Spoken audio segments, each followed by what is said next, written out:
Yes, class. Very good morning to all of you. And you have seen. So today's focus of the lecture is on Hardy-Weinberg equilibrium, a unique phenomena which has already been declared as a mathematical tool being proposed by two renowned personality, one as a mathematician, another is a physician. Am I right? Yes. So you can see कि respectively they together worked out, उन्होंने काम किया, observe किया और fundamentally एक mathematical tool by the means of algebraic equation अपनी बात को रखा कि कैसे किसी भी स्पीसीज की पॉपुलेशन में जो डिस्ट्रीब्यूशन ऑफ जीनोटाइप होता है उसका एक पैटर्न होता है और वो पैटर्न कांस्टेंट रहना चाहिए समय के साथ. With time, the pattern of distribution of the genotype in the gene pool of a human or any species population, yes, वो constant रहना चाहिए. That what they mean by genetic equilibrium. Hardy-Weinberg actually explains the importance of genetic equilibrium.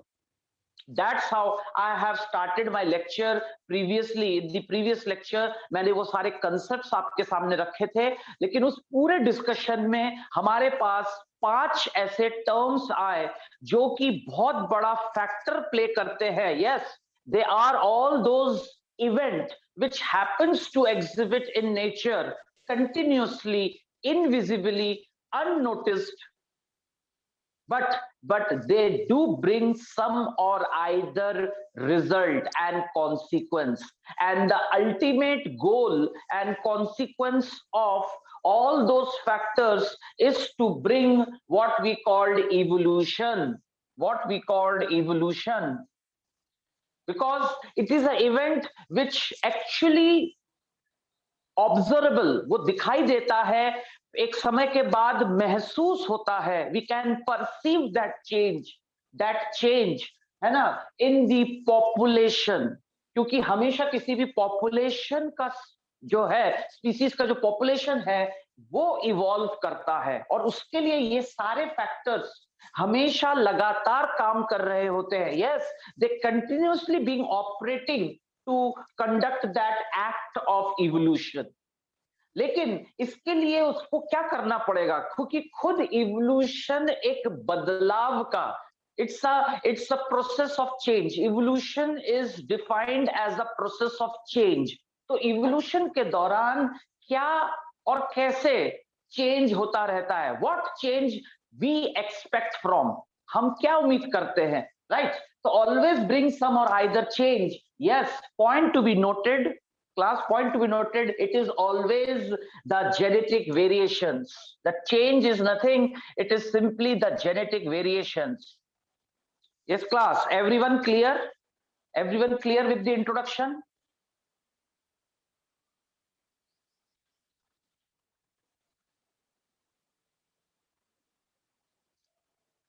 Okay, fine.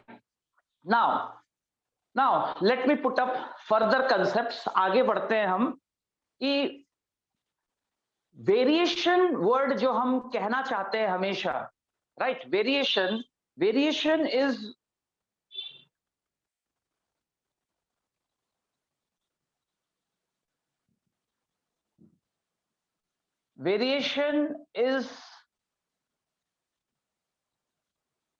the phenomena of existing. Yes, variation is the phenomena of, अगर मैं variation को define करूं, once again let me define variation, right? Variation is the phenomena of existing differences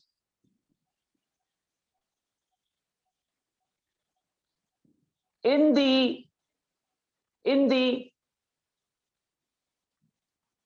genetic makeup.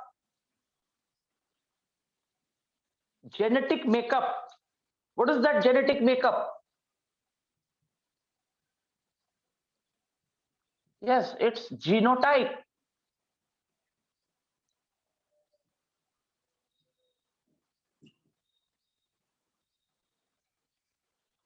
Variation is the phenomena of existing differences in the genetic makeup genotype of all the individuals of a species. Yes, किसी भी species में, किसी भी species के जो members हैं, सारे individuals एक दूसरे से कुछ ना कुछ उनके जेनेटिक मेकअप में डिफरेंसेस हैं. That what we mean by variation. And in point to be noted, in process of evolution, we are considering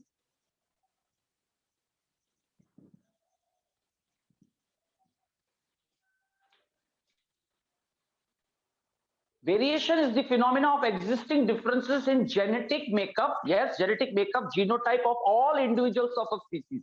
और जिस इवोल्यूशन प्रोसेस को हम पढ़ते हैं, in process of evolution we are considering, हम क्या कंसिडर करते हैं? वी आर कंसिडरिंग दी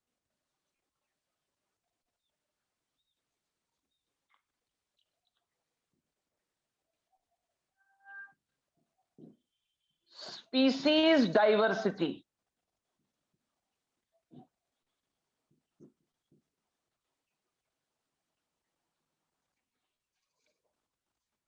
क्योंकि डिफरेंसेस तो हर लेवल पे है. डिफरेंसेस एग्जिस्ट इन नेचर, जिसे हम बायोलॉजिकल डाइवर्सिटी कहते हैं. वो तो एटम, इतने सारे एलिमेंट्स हैं और हर एलिमेंट का एटम है. हर एटम आपस में मिलके मॉलिक्यूल्स बहुत तरह के हैं. That's how actually diversity exist at every level. हम जिस डिफरेंस की बात कर रहे हैं, विच ब्रिंग वेरिएशंस, ठीक है, वो तो हर लेवल पे है. लेकिन जब हम इवोल्यूशन पढ़ रहे होते हैं, we are interested in what? Process of evolution. तो प्रोसेस ऑफ इवोल्यूशन में हमको किस डिफरेंसेस से मतलब है, जो किसी भी स्पीसीज के इंडिविजुअल्स के बीच और कोई भी दो और बहुत सारे जो स्पीसीज है उनके मेंबर्स के बीच जो डिफरेंसेस है, हमें उस डाइवर्सिटी से कंसर्न है, जरूरत है समझने के लिए. We are considering and concern with species diversity. क्योंकि यही है कि किसी भी एंसेस्ट्रल स्पीसीज से न्यू स्पीसीज बनने का जो प्रोसेस है वो हमें समझना है. और इन सारी डाइवर्सिटी के पीछे कौन जिम्मेदार है? स्पीसीज डाइवर्सिटी के पीछे कौन जिम्मेदार है? The biological event called variation. तो यही बात मैं यहां पर नोट में लिखवाने वाला हूं. नोट अगेन,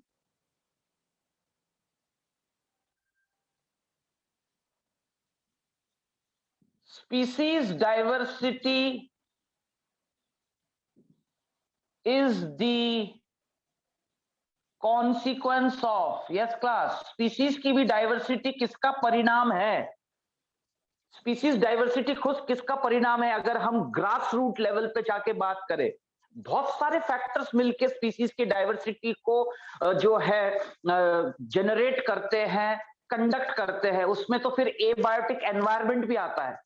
बट मैं आपको इकोलॉजी नहीं पढ़ा रहा हूं अभी. मैं किस बात से कंसर्न हूं? मैं इवोल्यूशन प्रोसेस. और इवोल्यूशन में हम जब स्पीसीज डाइवर्सिटी से कंसर्न होते हैं, उसके पीछे वेरिएशन जैसी घटना जिम्मेदार है. तो कैसा वेरिएशन स्पीसीज डाइवर्सिटी को एग्जिस्टेंस में लाता है? तो देखिए note, species diversity, point to be noted class, species diversity is the consequence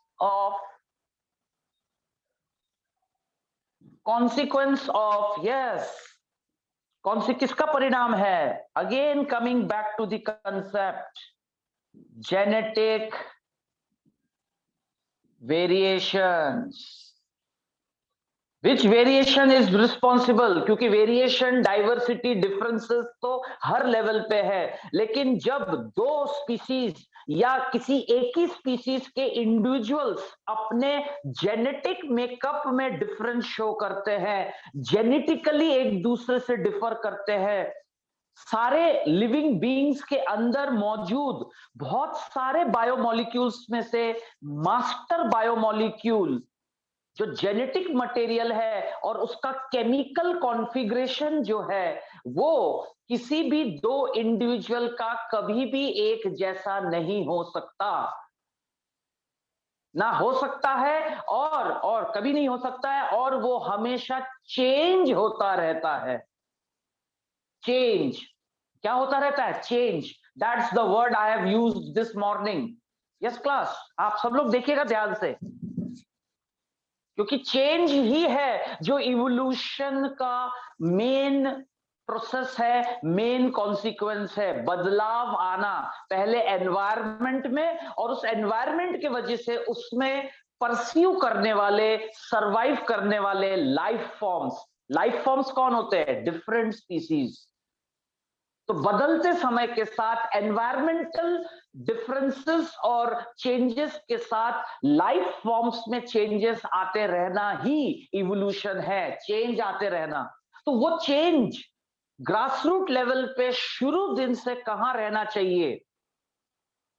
जिस चेंज की बात कर रहे हैं वो है जेनेटिक वेरिएशन, और वो वेरिएशन जेनेटिक मेकअप में रहना चाहिए किसी भी स्पीसीज के इंडिविजुअल्स, या फिर मोर देन वन स्पीसीज, बहुत सारे स्पीसीज की डाइवर्सिटी, क्योंकि खुद स्पीसीज डाइवर्सिटी भी किसका परिणाम है? It is the consequence of genetic variation, right? Genetic variation यानी जीनोटाइप में चेंजेस एग्जिस्ट करना। अभी अभी मैंने कहा इस दुनिया के किसी भी इंडिविजुअल को चले जाइए, और वो इंडिविजुअल्स भले एक ही स्पीसीज के हैं, लेकिन फिर भी दोनों के शरीर को, है ना, ड्राइव करने वाले, डायरेक्ट करने वाला master molecule, that is the genetic material made up of DNA. DNA की भी कॉन्फ़िगरेशन किसी भी दो इंडिविजुअल्स का विद इन द स्पीसीज कभी सेम नहीं हो सकता है, वो हमेशा कुछ ना कुछ डिफरेंस शो करेगा, some percentage of difference, some percentage of difference. Yes, और ना केवल शो करेगा बल्कि वो डिफरेंस कायम रखेगा, आगे भी जारी रखेगा। क्यों? क्योंकि जेनेटिक वेरिएशन को बनाए रखने के लिए कुछ फैक्टर्स जिम्मेदार है। क्या जिम्मेदार है? फैक्टर्स जिम्मेदार है। Class, can I get confirmation कि यहां तक आप सबको समझ में आया है? शुड आई मूव अहेड, आगे बढ़े? Yes please. Yes, sir. Yes, sir. Thank you. Okay, thank you. तो species diversity is the consequence of genetic variation. अब आप देखिए, फिर से वही बात आ गई कि कोई भी एक species, right? So the presentation is, presentation ध्यान से देखिएगा सब लोग, कि if I go for an area at a given time, and definitely वहां एक पॉपुलेशन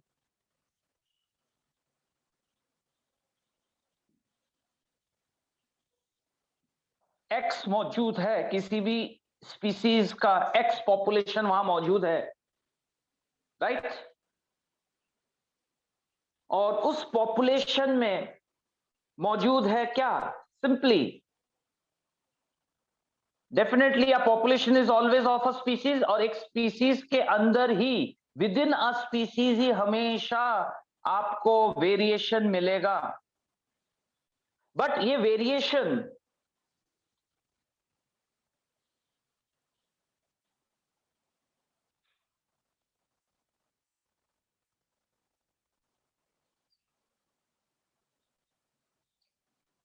इस क्लास, ये वेरिएशन जो है, point to be noted,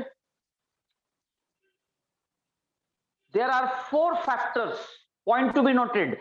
genetic variation को लाने के लिए 4 फैक्टर्स काम करते हैं, और जो 5th इवेंट है, sorry, any population experiencing the genetic variation, and that variation is being regularly, any population X of any species X experiencing a genetic variation, and that genetic variation is continuously being continued and maintained by 4 factors. First of all, क्योंकि जो 5th factor है वो फिर आखिरी में अपना driving force का काम करता है, ड्राइविंग फोर्स कहते हैं उसको। बाकी 4 जो है वो तो करते रहते हैं रेगुलरली, और आखिरी जो फैक्टर है जिसे हम नेचुरल सिलेक्शन कहते हैं, वो एक फाइनल टच देता है नए स्पीसीज बनने में। ठीक है, तो उसको मैं अलग से डिस्कस करूंगा, natural selection and it's mechanism under 3 category, stabilised, disruptive and directional. लेकिन अभी आप देख सकते हैं मैं यहां क्या लिखने जा रहा हूं, as usual the 4 factors is, first of all, yes class, first of all मैं आपके साथ डिस्कस करने जा रहा हूं रिकॉम्बिनेशन।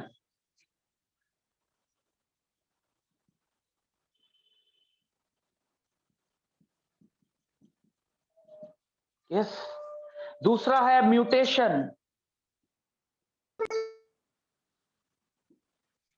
रिकॉम्बिनेशन, दूसरा है mutation, right. Then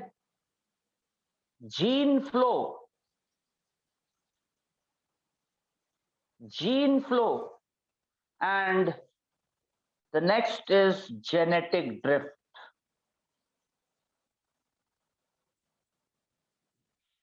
The next is genetic drift. These 4 things continuously operate, जो कि आज मैंने पहले ही लिखा था ऊपर, yes, ये continuously operate करता है। ये सब लोग ध्यान से देखिए, ये continuously operate करता है, recombination, mutation, gene flow and genetic drift as pivotal factors to maintain the genetic variation in the population X, और वही वेरिएशन एक दिन एडेप्ट हो जाए, कंटिन्यू हो जाए, तो नेचर उसको फिट मानकर सरवाइव कराएगा और आगे कंटिन्यू कराएगा बाय डिफरेंशियल रिप्रोडक्शन। इसी फिनोमेना को कहते हैं नेचुरल सिलेक्शन। ओके क्लास, जब इन सब के वजह से वेरिएशन चलता रहेगा, जो वेरिएशन एडेप्ट हो जाए वो एक फिट प्रॉपर्टी मानते हुए, है ना, सर्वाइवल ऑफ द फिटेस्ट, उस ऑर्गेनिज्म, उस पॉपुलेशन के कुछ इंडिविजुअल्स को अमंग द अदर इंडिविजुअल्स बेहतर मान के नेचर उनको और मौका देकर आगे प्रोजेनी को बढ़ाने में हेल्प करते हैं, इंक्रीज करते हैं। इसी को डिफरेंशियल रिप्रोडक्शन कहते हैं, and the whole event is then called natural selection.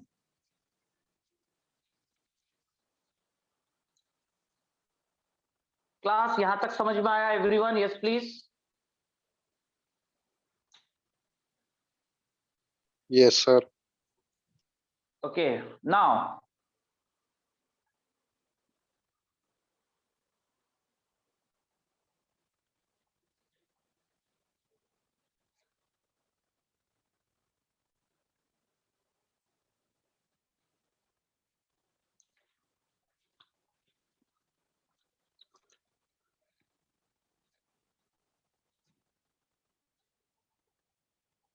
since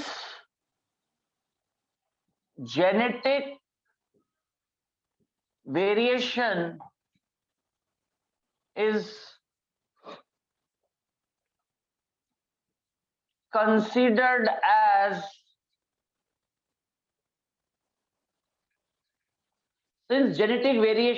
considered as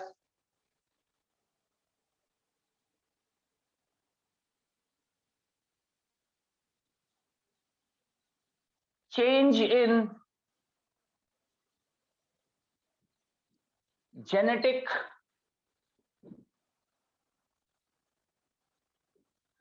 configuration, yes, change in genetic configuration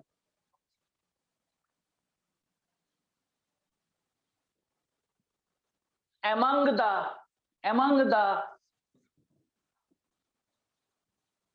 individuals of a population, then इस पूरे डिस्कशन में ये बात सामने आई है कि जेनेटिक वेरिएशन को हम मान के चलते हैं, कंसीडर करते हैं change in genetic configuration among the individuals of a population. Yes, individuals of a population. Then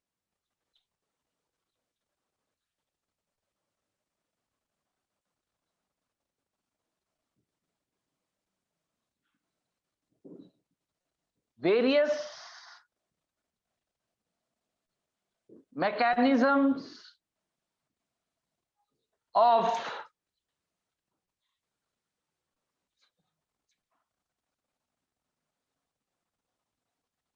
genetic variation are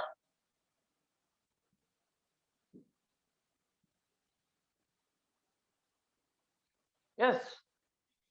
अगर ये सही है कि ऐसा है, जेनेटिक वेरिएशन की ये एक्चुअल फंडामेंटल रूल है कि वो लगातार कुछ ना कुछ तरीकों से पॉपुलेशन के जो मेंबर्स हैं, इंडिविजुअल्स हैं, उनके बीच हमेशा कायम रखना, एस्टैब्लिश रखना डिफरेंसेस को, जिसे हम जेनेटिक वेरिएशन कहते हैं. तो उसके जो तरीके हैं, खासकर जेनेटिक वेरिएशन लाने के जो भी तरीके हैं, वो क्या क्या है? सबसे पहला है, yes, number 1,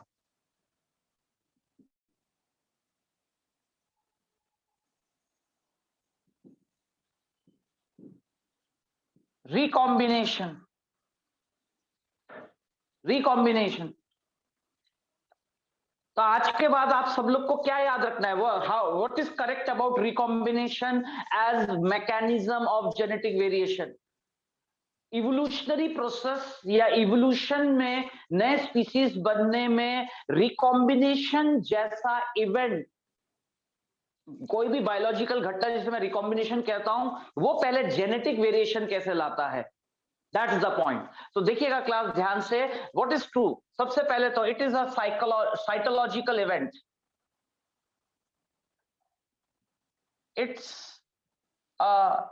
It's an end result. Again, yes, it's an end result of a cytological process.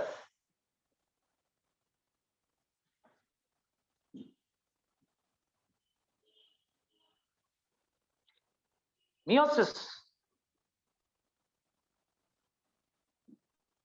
Meiosis is a cytological process, cell division. Recombination is an end result of cytological process, meiosis. Yes, it's true.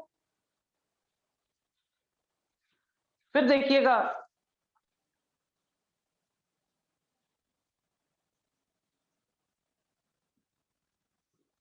During meiosis,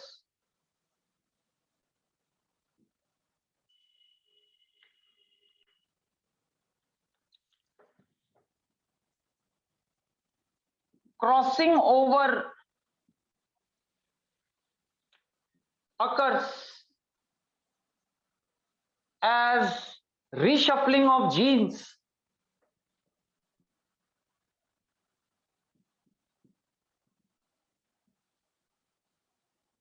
Yes, the given statement is again correct. Recombination is the end result of cytological process meiosis. During meiosis, crossing over occurs as reshuffling of genes during gametogenesis.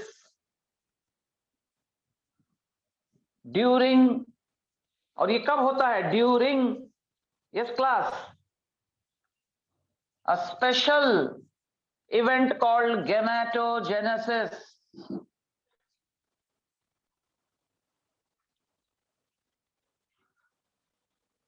और gametogenesis का संबंध किस चीज के साथ है? Yes class, it's sexual reproduction. Sexual reproduction. It is an and result of cytological process called meiosis.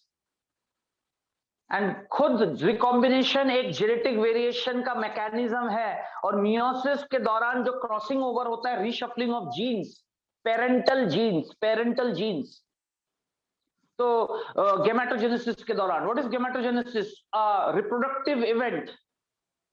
Which type of reproductive event concerned with which mode of reproduction? Sexual reproduction. और sexual reproduction में class point to be noted,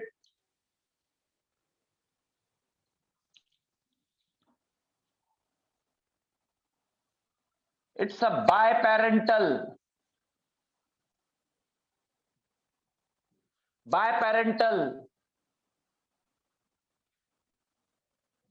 gametogenic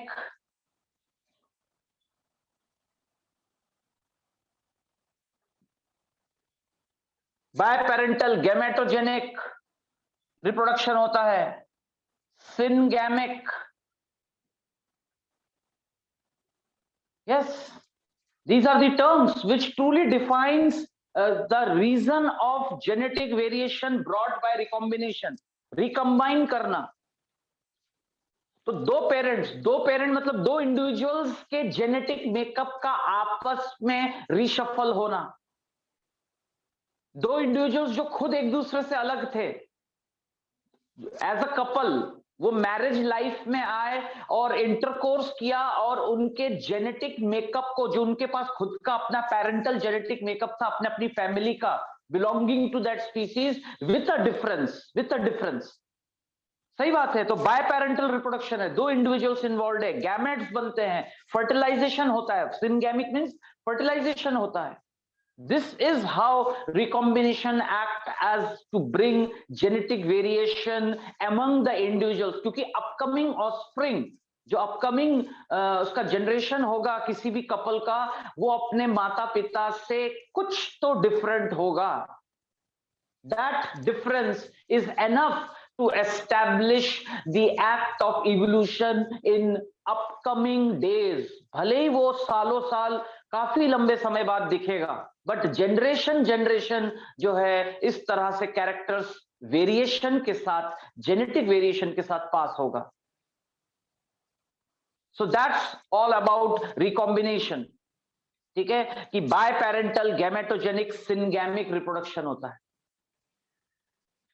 and at last, yes class, recombination के लिए एक factor ये भी जिम्मेदार है recombination के लिए कि नेचर में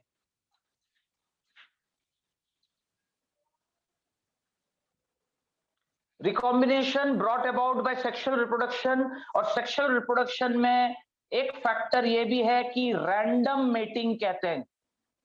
यस,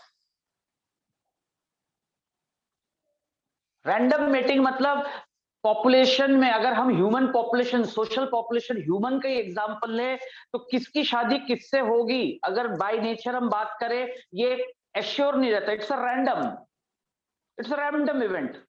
रिस्पेक्टिव किसी भी मेल फीमेल को अपने रिप्रोडक्टिव लाइफ में पहुंचने तक ये बात सोशली एश्योर नहीं रहता कि आगे चल के किस जीनोटिपिक मेंबर के साथ जो है मैरिज जैसा एक्ट होगा, which is a permitted sex. तो marriage is a permitted sex and marriage socially is a random process. Am I right or not? तो अल्टीमेटली ऐसे दो लोग जो शादी के बंधन में बंधने के बाद, after having the nuptial knot, विवाह बंधन में बंधने के बाद, after having the nuptial knot, they are being socially allowed to participate in act of intercourse. So that event will be a act of random mating. तो finally mating चाहे random हो या फिर पहले से ही जो है चूज भी तो करते हैं, डिफरेंट है ना. पॉलीगैमी होता है, एंड्रोगैमी होता है. There are different types of mating process. ये तो ह्यूमन की बात हो गई. Let's talk about other wild species, कि वो तो अपने ब्रीडिंग सीजन में किसी भी रिस्पेक्टिव मेल फीमेल आपस में जो है क्या कर सकते हैं, मेट कर सकते हैं, irrespective of any other emotion. क्योंकि उनको बस ब्रीडिंग सीजन आया है, सेक्सुअल अर्ज आता है, and they simply participate in act of mating. That is also called random mating. वो भी हम रैंडम मेटिंग मानेंगे. But at the end sexual reproduction हो रहा है, दो पेरेंट इन्वॉल्व है, गैमेट्स अंदर बन के तैयार हैं विथ सम डिफरेंस. और वो डिफरेंस इसलिए क्योंकि गैमेट्स बनते समय रीशफलिंग ऑफ जीन्स हुए थे, क्रॉसिंग ओवर से, and that's the source of variation. यही सोर्स ऑफ वेरिएशन है. क्लास आया सबको समझ में यहां तक? Everyone yes please. Yes sir. Okay, Yes, sir. Next Next mechanism to bring genetic variation is mutation.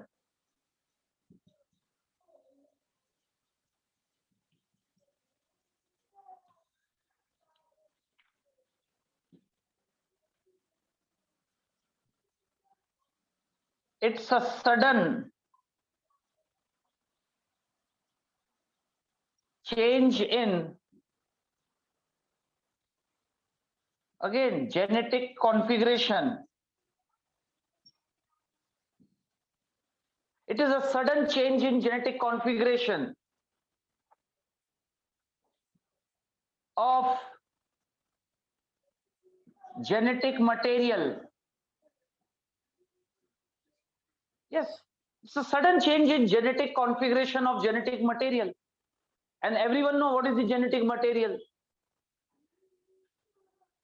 It's either DNA, chromosome, in whatever form, physical, chemical, functional form. DNA खराब हो सकता है, चेंज हो सकता है, जीन चेंज हो सकता है, even chromosome. 3 level change. Again, mutation is a sudden change. Change in what? Genetic configuration of genetic material, either physically, yes, either physically, chemically, or even functionally.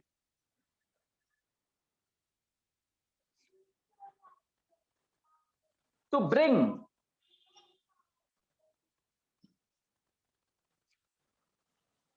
consequent, मतलब परिणाम स्वरूप कहते हैं ना जिसे, yes, to bring consequent phenotypic effect.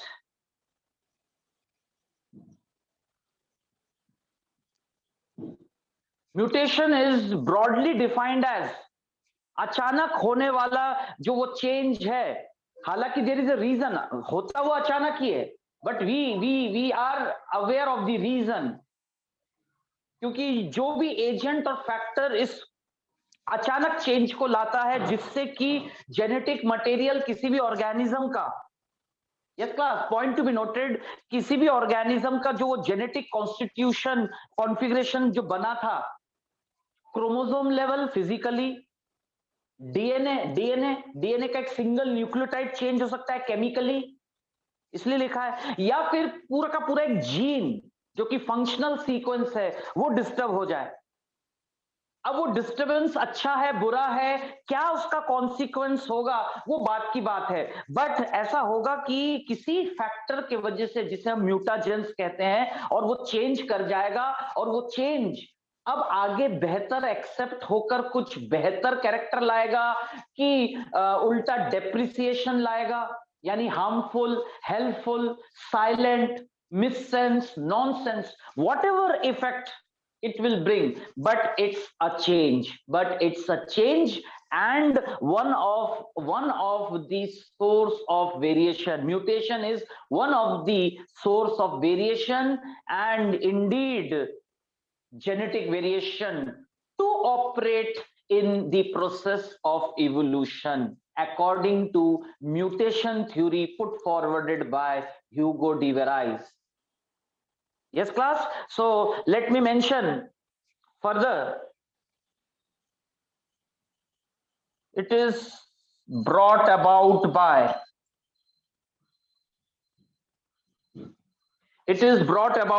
mutagens.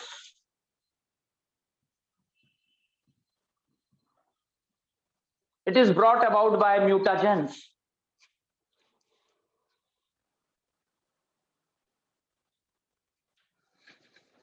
Yes, class. It's a sudden change in the genetic configuration of genetic material, either physically, chemically, functionally, to bring consequent phenotypic effect, and it is brought about by mutagens. Plants में हम देखते हैं polyploidy, अलग अलग तरह के पॉलीप्लॉइडीज होते हैं, एलोप्लॉइडी, ऑटोप्लॉइडी, तो जिससे उनकी वेराइटीज में चेंजेस आ जाते हैं, स्ट्रेन्स में चेंजेस आ जाते हैं. ठीक है, अगर मैं हेल्पफुल बात करूं, एनिमल किंगडम में mostly it is harmful. Harmful होने के बावजूद भी हो सकता है कि वो डिसजेनिक ट्रेट, डिफेक्टिव ट्रेट मौका पड़ने पर बदलते एनवायरमेंटल कंडीशन में एक्सेप्ट होके हो सकता है किसी भी स्पीसीज की पॉपुलेशन को, किसी भी स्पीसीज के पॉपुलेशन को सरवाइव करने में हेल्प कर दे। तो नेचर शायद उस हार्मफुल म्यूटेशन को भी सिलेक्ट कर ले, हालांकि वो हार्मफुल है। क्यों? क्योंकि उसके वजह से एक ऑर्गेनिज्म का शरीर समय के साथ डेटरॉइट होगा, खराबी होगा। बट स्टिल नेचर ऐसे डिफेक्टिव डिसजेनिक ट्रेट को भी मौका देता है to exist in the population with some good ample frequency, good ample frequency. Yes, I am talking about sickle cell trait is also an example of natural selection. लेकिन natural selection ने काम ऐसा क्यों किया, जबकि खुद सिकल सेल ट्रेट एक mutation का नतीजा है और जेनेटिक मेकअप को हेट्रोजाइगस सफरर बना देता है, हेट्रोजाइगस सफरर बना देता है। एम आई राइट? Yes class? तो यही बात मैं आगे चल के प्रूव करूंगा। फिलहाल मैंने म्यूटेशन को एक सोर्स ऑफ जेनेटिक वेरिएशन की तरह आपके सामने रखा है, और हाँ, ये बिल्कुल वेरिएशन लाता है। हालांकि वो वेरिएशन आगे चल के एक्सेप्टेबल रहेगा नहीं रहेगा, ये नेचर तय करेगा by natural selection under given conditions. Yes class, सबको आया समझ में? Everyone yes please?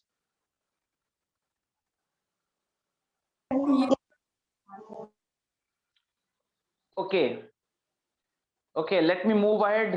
The next topic, the next topic is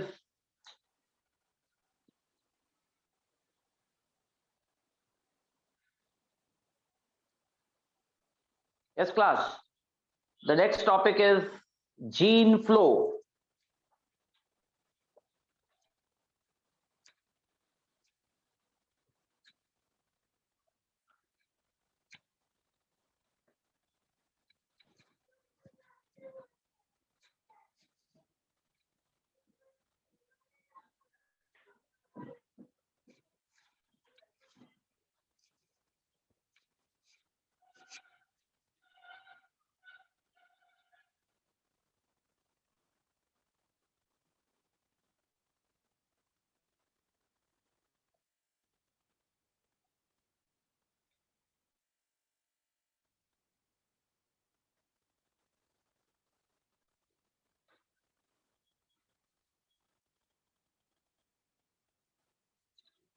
Yes, the next topic is, yeah, next factor to bring genetic variation is gene flow.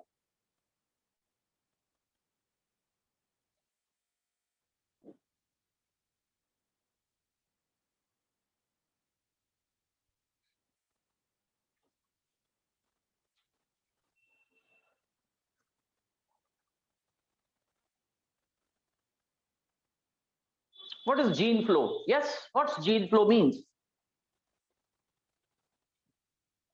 Now, it's a source of genetic variation, definitely. But ये मैं लिख रहा हूं इस तरह से, yes, it's a source of genetic variation by act of what?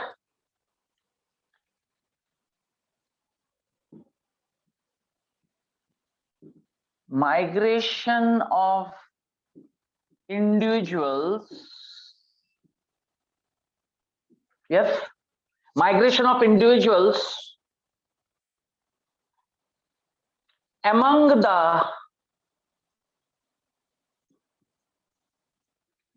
the neighboring population.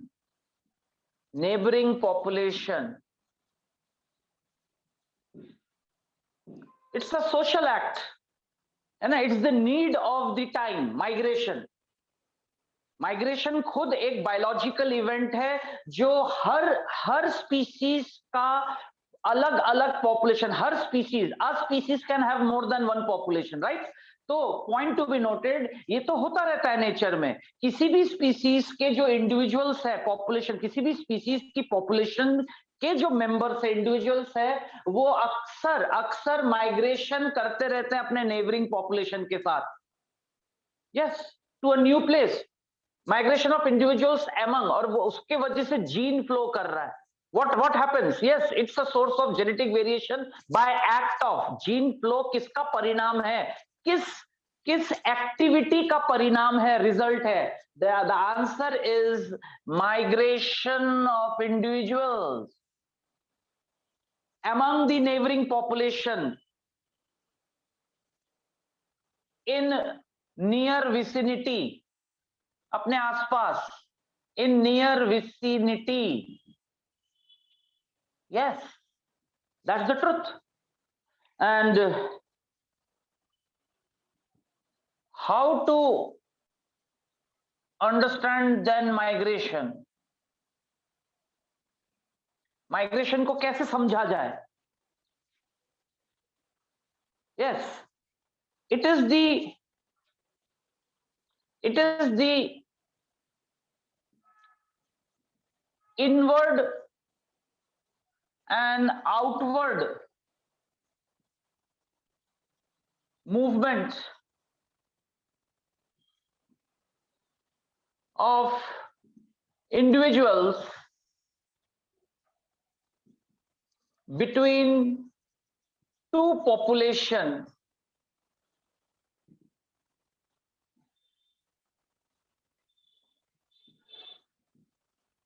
of a species. एक ही species के दो पॉपुलेशंस के बीच अंदर बाहर होना, इनवर्ड आउटवर्ड मूवमेंट.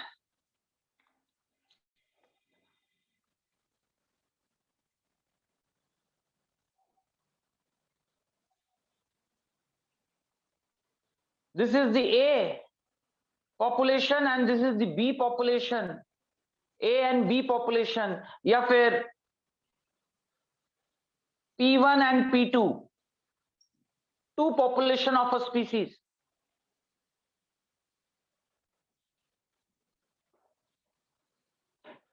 तो यहां से कुछ इंडिविजुअल्स यहां से यहां क्या हुए, यहां से ये ई माइग्रेशन हुए, ई माइग्रेशन, और इस न्यू पॉपुलेशन में इनका क्या हो रहा है, इम माइग्रेशन, राइट? पॉपुलेशन P1 से कुछ इंडिविजुअल्स जो है अपने नजदीकी नियर विसिनिटी में अपनी स्पीसीज के दूसरे पॉपुलेशन में जाके मिक्सअप हो गए. तो क्या हुआ होगा, अगेन उस स्पीसीज में जो भी इंडिविजुअल्स थे, राइट,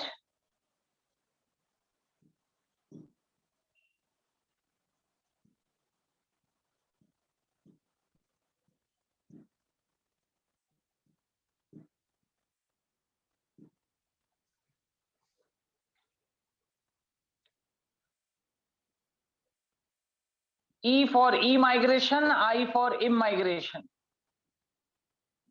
तो ये रहे genes, genotype made up of genes a pair of Aleel.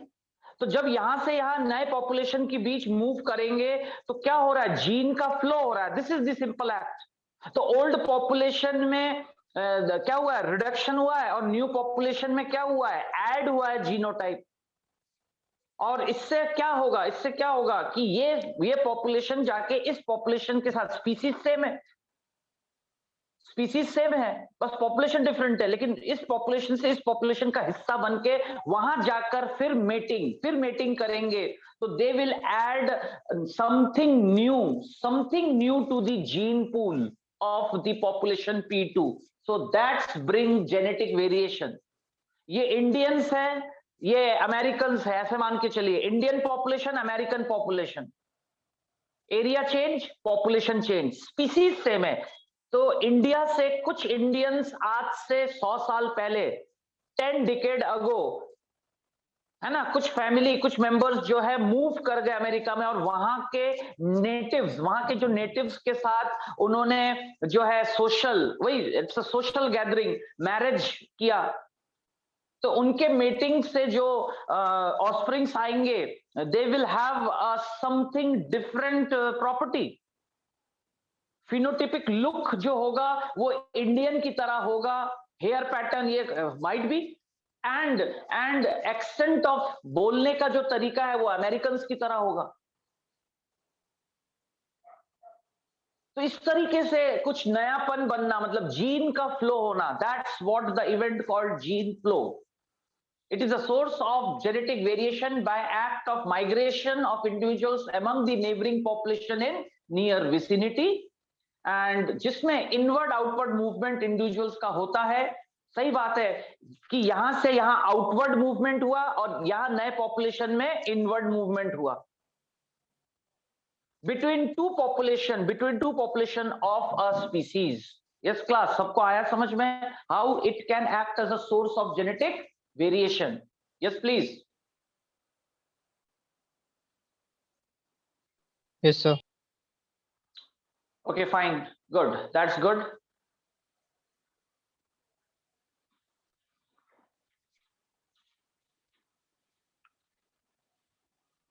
I do hope यहां तक सबने लिख लिया है, everyone? Yes, sir. Yes, sir.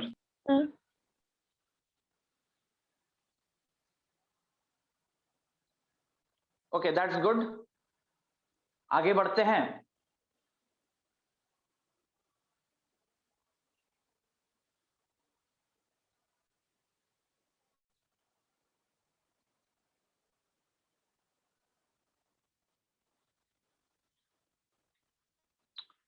The next heading of the day is very important, very, very important. That is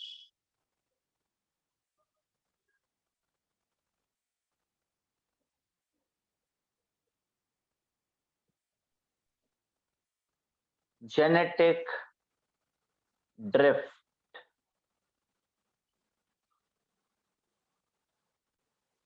Yes. Now this is going to be the topic of the day. That's genetic drift.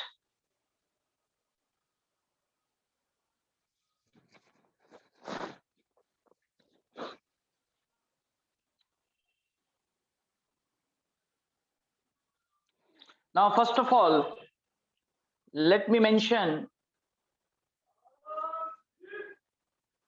it is also known as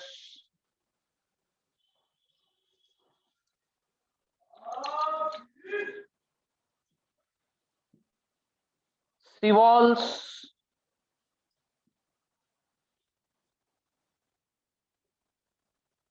right effect.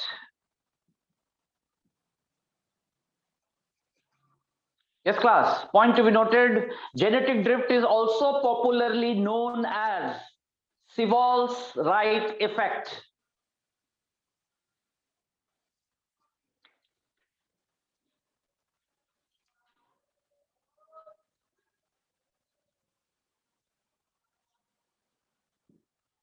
It is also popularly called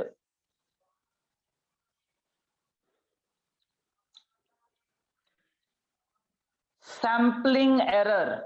yes class, याद रखिए ये सारे terms books में अलग अलग question solve करते समय आपको मिलेगा, एंड यू शुड नो कि जेनेटिक ड्रिफ्ट के बारे में बात हो रही है। That's my point of explanation, and I will explain कि सैम्पलिंग एरर क्यों बोलते हैं। It is also popularly called sampling error. Sampling error.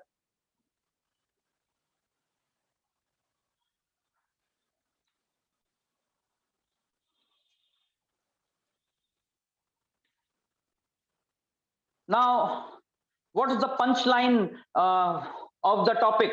Genetic drift से जुड़ा हुआ एक बहुत ही खास बात मैं आपके सामने रख रहा हूं, डेंजर साइन बनाते हुए, कि इस इवेंट को, या जो भी वो इफेक्ट है, जो भी वो फैक्टर है जिसको मैं आपको अंडर जेनेटिक ड्रिफ्ट पढ़ा रहा हूं, why it is called genetic drift? ये ड्रिफ्ट वर्ड कहां से आया? क्या है जो एक दूसरे से ड्रिफ्ट, ड्रिफ्ट करना, खिसकना, सरक जाना, सरकना कहते हैं ना, सरक जाना। कोई चीज है, एक इवेंट होते हुए जिसमें कोई दो चीज एक दूसरे से हटते जा रहे हैं। Yes class, very very very important statement, इसलिए मैंने डेंजर साइन बनाया और रेड कलर से लिख रहा हूं। in this in this factor of yes in this factor of genetic variation, ये जो जेनेटिक वेरिएशन का फैक्टर है जिसे मैं जेनेटिक ड्रिफ्ट कहता हूं, in this factor of genetic variation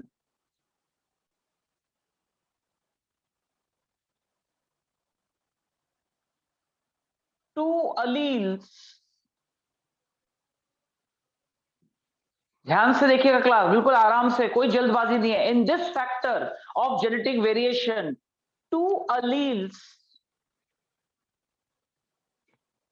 slowly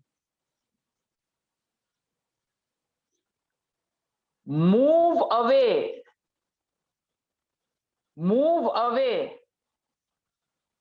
from each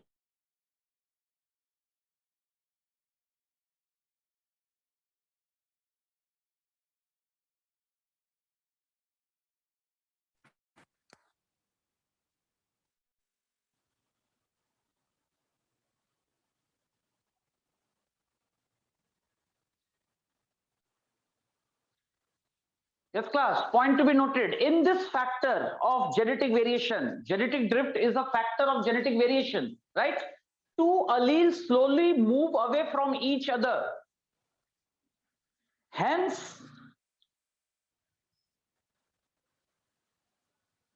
it is called genetic drift.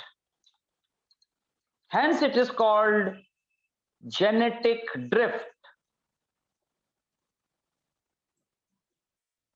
I will prove it by graphical presentation. यही इस टॉपिक का सबसे खास बात है, इसलिए ध्यान दीजिए। शिवाल्स राइट इफेक्ट कहते हैं क्योंकि the person who actually observed and discovered the phenomena for the first time and told about and told about its significance in the role of evolution, in act of evolution, that was Siwals Wright, the person as an American scientist. तो उनके नाम से इसको हम सिवाल्स right effect भी कहते हैं, इसको सैंपलिंग एरर भी कहते हैं। क्यों कहते हैं? जो हो जाता है और वो एक गलती है नेचर का, कैसे गलती है देख लेंगे, that's the point, sampling error कहते हैं इसको। लेकिन अब भले ही गलती हो जाता है, अचानक से हो जाता है, अभी तक मैंने ये वर्ड यूज नहीं किया है, बाय चांस। अभी मैंने जेनेटिक ड्रिफ्ट की डेफिनेशन दूसरे टर्म्स में अभी तक नहीं दिया है।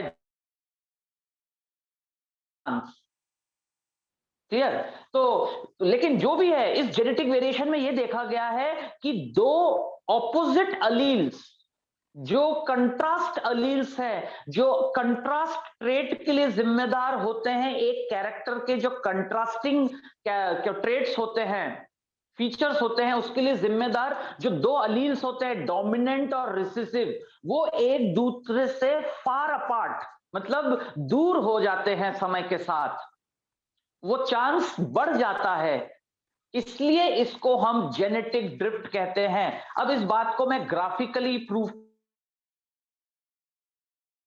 यहां तक सबको आया समझ में? शुड आई मूव अहेड, आगे बढ़े everyone?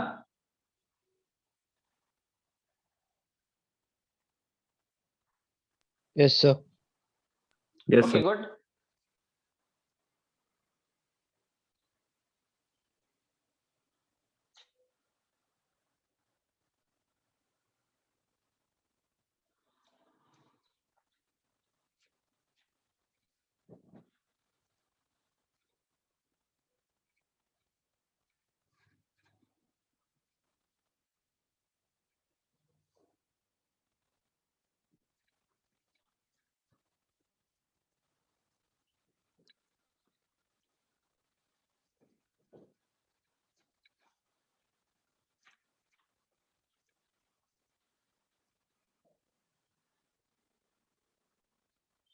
Yes.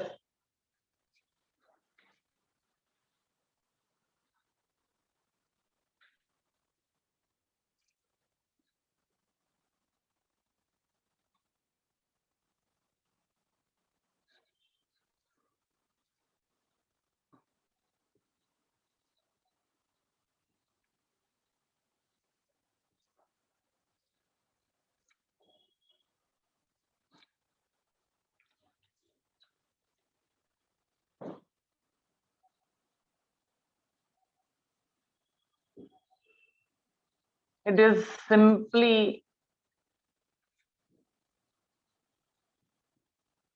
defined as the change in frequency of allele distribution in a population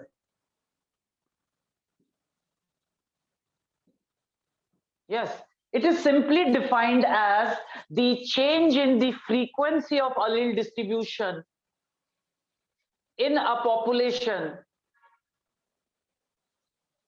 by chance. By chance.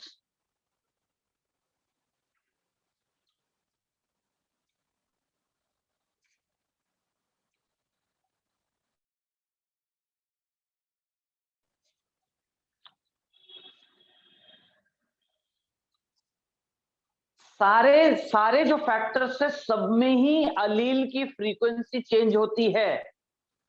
तो नई बात क्या है जेनेटिक ड्रिफ्ट में कि इसमें अगर चेंज हो रहा है अलील की frequency distribution in a population as a source of variation genetic drift, लेकिन what is the promising and I catchy बोलते ना, मतलब गौर करने वाली बात क्या था, मैंने क्या वर्ड जोड़ा है, बाय चांस, राइट, ये वो वर्ड है। तो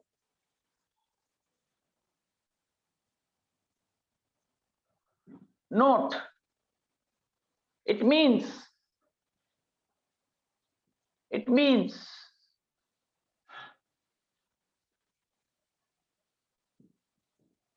it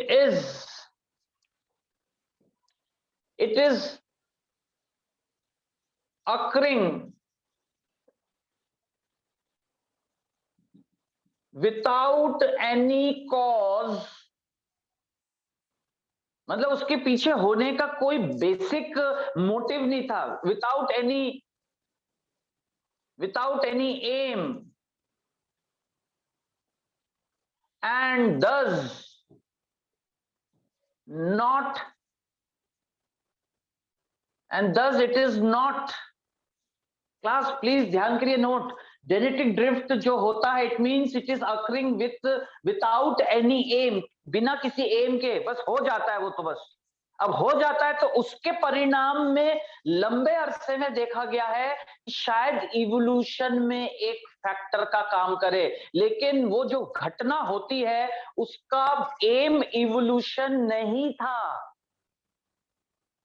वो तो हो गया और उसके वजह से फिर एक नया स्पीसीज अगर बन जाए तो में तो क्वेश्चन में यही तो पूछा जाता है कि कौन सा जेनेटिक वेरिएशन फैक्टर से शायद में मतलब शायद नया स्पीसीज बन जाए। तो ऑप्शंस में वे चार बातें लिखी रहेंगी, what are those, recombination, mutation, gene flow, genetic drift. तो आंसर होगा जेनेटिक ड्रिफ्ट, क्योंकि डेफिनेशन में गौर करने वाली बात कि सभी से ही तो अलील की फ्रीक्वेंसी डिस्ट्रीब्यूशन में चेंज आता है। तो जेनेटिक ड्रिफ्ट की डेफिनेशन में ये कौन सी नई बात है, नई बात ये है कि बाय चांस लिखा है, यानी नोट करने वाली बात, it means it is occurring without any aim and this is not, इसलिए वो जो चेंज है and this is not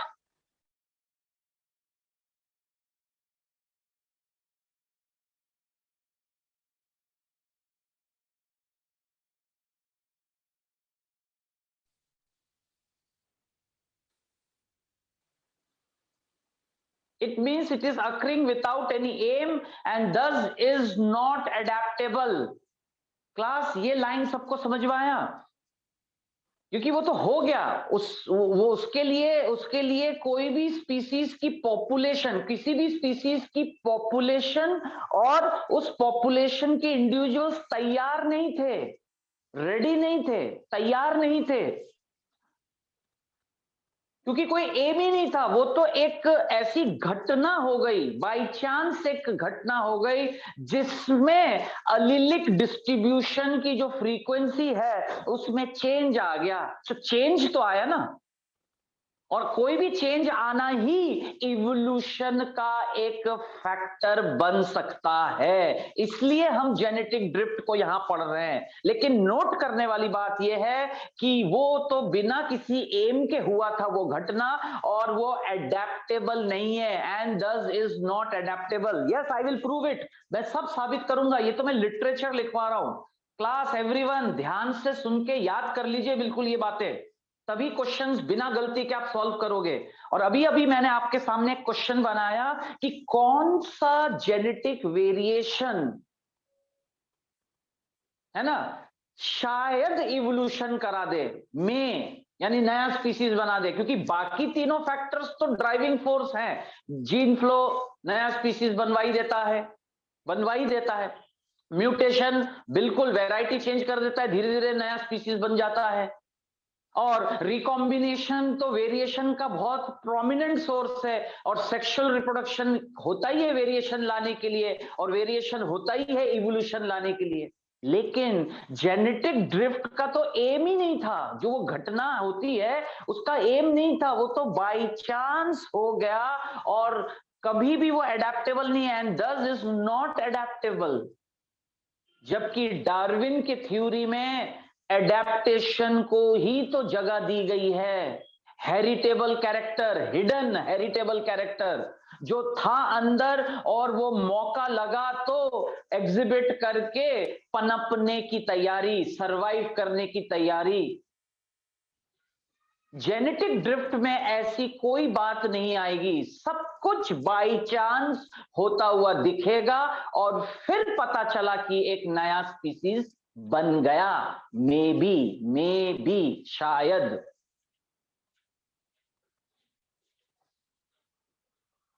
Yes, class, everyone getting the concept of the topic genetic variations in a population? Everyone, yes, please. Yes, sir. Okay.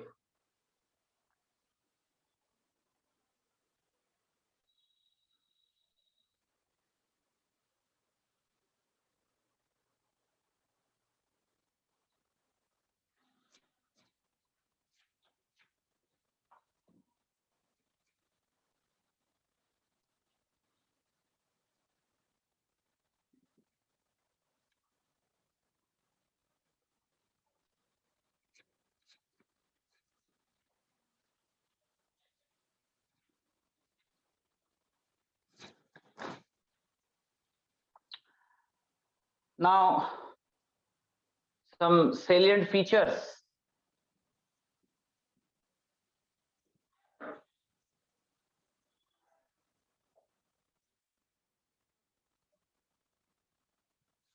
Genetic drift से related है ना, सम salient features, कुछ ऐसी खास बातें करेक्ट इनकरेक्ट पैटर्न के questions में आप जो है अटेम्प्ट कर सकें, उसके लिए मैं कुछ बातें लिखवाने जा रहा हूं। सेलिएंट फीचर्स रिगार्डिंग,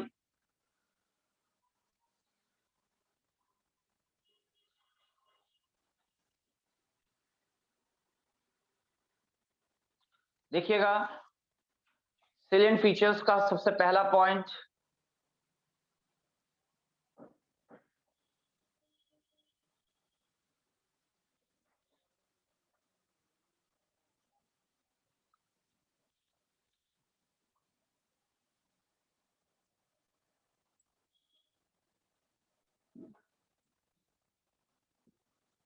ये पहला लाइन ही बहुत रिमार्केबल है क्लास। मैं आपको क्या कह रहा हूं, प्रोबेबल आंसर। स्टूडेंट्स से कहां गलती हो जाती है, क्या ना पता होने के कारण।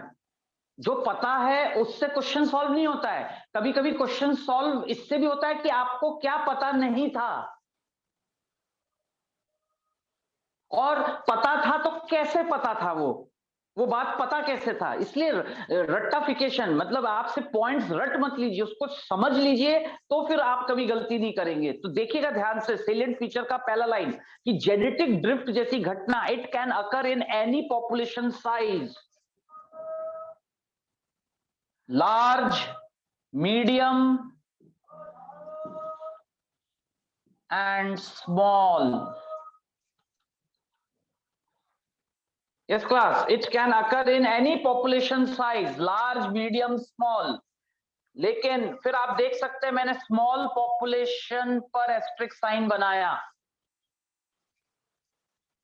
It can occur in any population size, large, medium, small. और फिर मैंने किस पे टिक मारा है? स्मॉल। क्यों? क्योंकि अगला पॉइंट उसी को ही आगे बढ़ाते हुए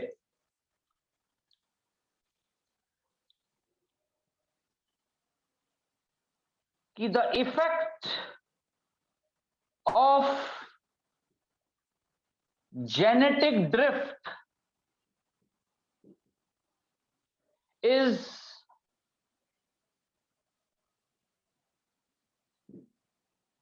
more, जो इफेक्ट है जेनेटिक ड्रिफ्ट जैसी घटना किसी भी पॉपुलेशन में हो सकती है, लार्ज, मीडियम और स्मॉल। लेकिन व्हाट इज द पिक्यूलियरिटी? क्या खास बात है? पिक्यूलियरिटी क्या है? What is the peculiarity? Yes, the effect of genetic drift, genetic drift का जो असर है as a source of variation is more conspicuous, है ना, इज मोर ऑब्जर्वेबल, दिखेगा, is more conspicuous, effect of genetic drift is more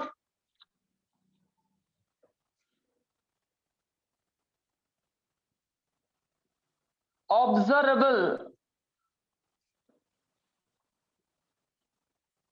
indeed we can say result oriented on a small population. Yes, genetic drift का असर सबसे ज्यादा दिखेगा result oriented on a small population. Yes, that's true. होने के लिए तो वो होता रहता है, ये जेनेटिक ड्रिफ्ट घटना होता रहता है बाय चांस, किसी भी पॉपुलेशन साइज, बहुत बड़ा पॉपुलेशन हो, मीडियम हो, स्मॉल हो, लेकिन as a source of genetic variation to to effect and cause evolution, maybe शायद, when the genetic drift occurs in which population, where it is more conspicuous, observable, result oriented, the answer is small population. Class, मेरे ये statements मैं अभी पहले जानना चाह रहा हूं, ये सब कुछ मैं एग्जांपल्स, डायग्राम से ऐसा समझाऊंगा, सब समझ में आएगा, लेकिन जब मैं वो समझा रहा हूंगा तब आपको ये सारे पॉइंट्स ऐसे याद आने चाहिए, then only you can justify my explanation कि हम और आप मिलके क्या और कैसे समझे टॉपिक को। Yes class, everyone please assure me कि आपको ये दो लाइन समझ में आया, डिफरेंस आ रहा है ना, कि हाँ ये ऊपर वाला स्टेटमेंट भी सही है और ये वाला स्टेटमेंट हमारे काम का है। क्यों? क्योंकि किस पॉपुलेशन पर जेनेटिक ड्रिफ्ट का असर दिखता है, असर दिखता है, आंसर होगा स्मॉल पॉपुलेशन। लेकिन जेनेटिक ड्रिफ्ट किसी भी पॉपुलेशन पर हो सकता है, दुनिया के किसी भी स्पीसीज के किसी भी तरह के पॉपुलेशन पर जो है जेनेटिक ड्रिफ्ट होता रहता है।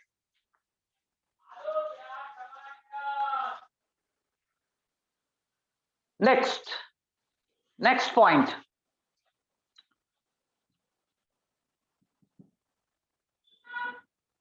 This event, कौन सा इवेंट? जेनेटिक ड्रिफ्ट, अंडरस्टूड है। This event, genetic drift, cause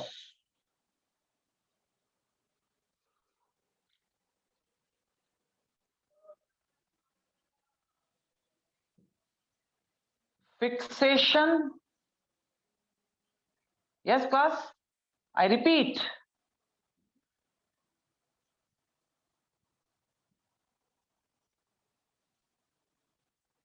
This event cause fixation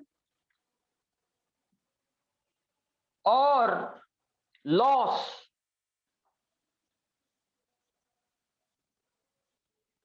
yes this event cause fixation or loss of allele from क्योंकि अभी आप देखिए ना पॉइंट कंटिन्यू कर रहा हूं ये जो बात है ना यही तो वो असर है रिजल्ट है क्या इफेक्ट है इफेक्ट ऑफ जेनेटिक ड्रिफ्ट क्या है what is the effect of genetic drift जो कि दिखाई देता है दिखाई पड़ता है ऑब्जर्व करेगा रिजल्ट ओरिएंटेड है ऑन अ स्मॉल पॉपुलेशन तो yes this event genetic drift या तो फिक्सेशन करता है या लॉस कर देता है किसी अलील का फिक्सेशन और लॉस ऑफ अलील फ्रॉम कौन सा from a small population yes this statement is also correct all the given आप तो ऐसे सोचिए ना क्वेश्चन कैसे तैयार हो रहा है A B C D D all the above all the statements are correct about genetic drift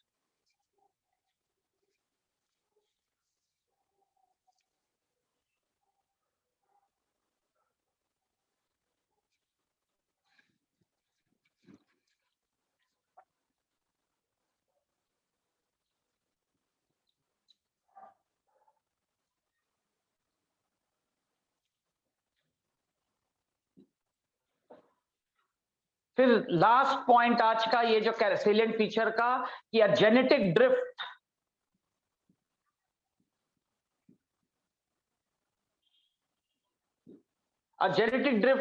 is the result of either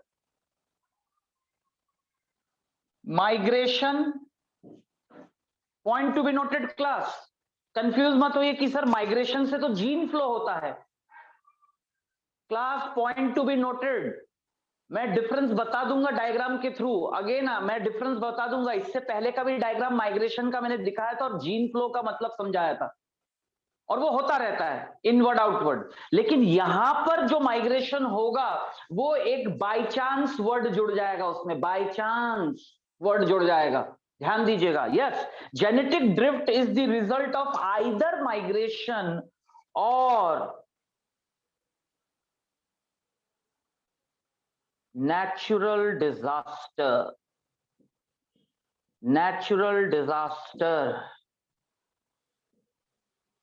ठीक है प्राकृतिक आपदा हिंदी में कहते हैं ना प्राकृतिक आपदा नेचुरल कैलामिटीज नेचुरल डिजास्टर्स या तो इसका नतीजा है या migration therefore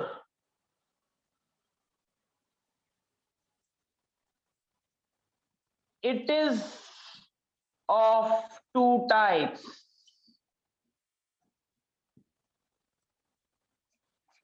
genetic drift is the result of either migration or natural disaster therefore it is of two types yes class it is of two types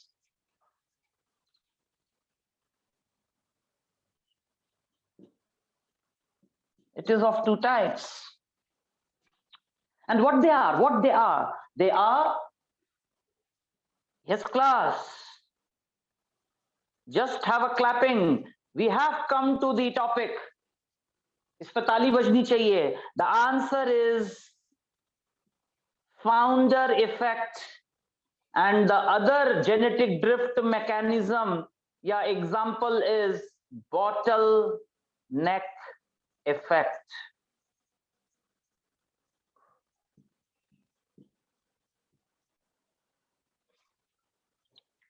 yes class genetic drift is the result of either migration और natural disaster अगर migration की वजह से होता है तो उसी genetic drift को हम फाउंडर इफेक्ट से पढ़ते हैं कैसे कैसे एक्टिविटी कैसे इवेंट से पढ़ते हैं फाउंडर इफेक्ट के एग्जांपल से पढ़ते हैं और अगर वो किसी नेचुरल डिजास्टर प्राकृतिक आपदा कोई कैलामिटी का नतीजा है, अर्थ के volcanoes, forest fire, landslides, floods, बाढ़ आती है, ठीक है, इस तरह की किसी भी नेचुरल कैलामिटी का जब नतीजा होता है जेनेटिक ड्रिफ्ट, तब हम उसको बॉटल नेक इफेक्ट कहते हैं, बॉटल नेक इफेक्ट कहते हैं। यस क्लास, यहां तक सबको आया समझ में? Everyone, yes please. Yes, sir. Okay, fine.